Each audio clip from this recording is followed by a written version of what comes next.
بسم اللہ الرحمن الرحیم۔ السلام علیکم۔ 18 قسم کے لوگ ہمیشہ تنہا رہ جاتے ہیں۔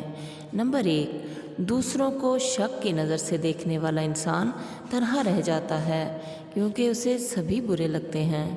نمبر 2، بے عیب دوستوں کو تلاش کرنے والا شخص تنہا رہ جاتا ہے کیونکہ کوئی ایسا ہے ہی نہیں جس میں کوئی عیب نہ ہو۔ نمبر 3، سخت لہجے اور ہر وقت غصے میں بات کرنے والا شخص بھی ہمیشہ تنہا رہ جاتا ہے، لوگ اس کے لہجے سے ڈر جاتے ہیں۔ نمبر 4، ایسے لوگ بھی زندگی میں تنہا رہ جاتے ہیں جو خونی رشتوں سے زیادہ غیروں کو اہمیت دیتے ہیں، غیر تو غیر ہی ہوتے ہیں۔ نمبر 5، ایسا شخص جو مخلص دوستوں کی قدر نہیں کرتا وہ بھی زندگی میں تنہا رہ جاتا ہے۔ ظاہر ہے مخلص اس کی زندگی میں جب ہوں گے ہی نہیں تو وہ تنہا ہی رہے گا۔ نمبر 6، منافق اور دوسروں میں لڑائی اور پھوٹ ڈالنے والا شخص بھی آخرکار تنہا رہ جاتا ہے۔ نمبر 7، دوسروں کو حقیر اور غیر اہم سمجھنے والا شخص بھی تنہا رہ جاتا ہے۔ سیلف رسپیکٹ ہر ایک کو عزیز ہوتی ہے۔ نمبر 8، غرور اور تکبر کرنے والا شخص بھی تنہا رہ جاتا ہے۔ نمبر 9، ہر وقت اور بہت زیادہ بولنے والا شخص بھی تنہا رہ جاتا ہے، لوگ اس کے پاس بیٹھنا پسند نہیں کرتے۔ نمبر 10، دوسروں کو محفل میں ذلیل کرنے والا شخص تنہا رہ جاتا ہے۔ نمبر 11، دوسروں کو تانے دینے والا اور احسان جتلانے والا شخص بھی تنہا رہ جاتا ہے۔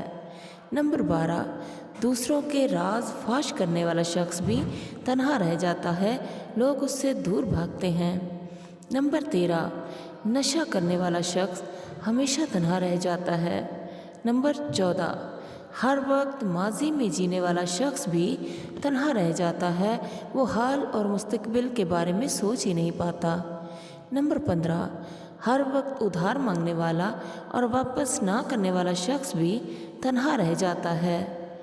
نمبر 16، ضدی اور اپنی من مانی کرنے والا شخص بھی تنہا رہ جاتا ہے، وہ ہر وقت اپنے ہی فیصلے دوسروں پہ ڈالنے کا عادی ہوتا ہے۔ نمبر 17، خود غرض اور خود پسند شخص بھی ہمیشہ تنہا رہ جاتا ہے، اسے اپنے سامنے کوئی اور نظر ہی نہیں آتا، وہ اپنی ہی ذات کو پسند کرتا ہے، اپنی ہی غرض کا بندہ ہوتا ہے۔ نمبر 18، ہرجائی اور بے وفائی کرنے والا شخص بھی آخر میں تنہا رہ جاتا ہے۔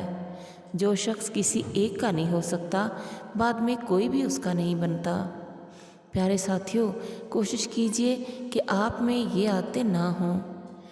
ہمیشہ یاد رکھیے جو چیزیں آپ کو دوسروں میں پسند ہوں وہ خود میں بھی ڈال لیجئے، اور جو دوسروں میں ناپسند ہیں وہ خود سے بھی نکال دیجئے۔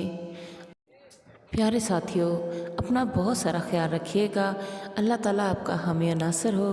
اللہ تعالیٰ ہمیشہ آپ کی جھولی خوشیوں سے بھر دے۔ آپ کی تمام نیک دلی مرادیں اللہ تعالیٰ جلدی سے پوری کر دے۔ اللہ تعالیٰ آپ سے راضی ہو جائے اور ہم سب کو اپنے پسندیدہ ترین بندوں میں شامل کر لے۔ آمین۔ اللہ حافظ۔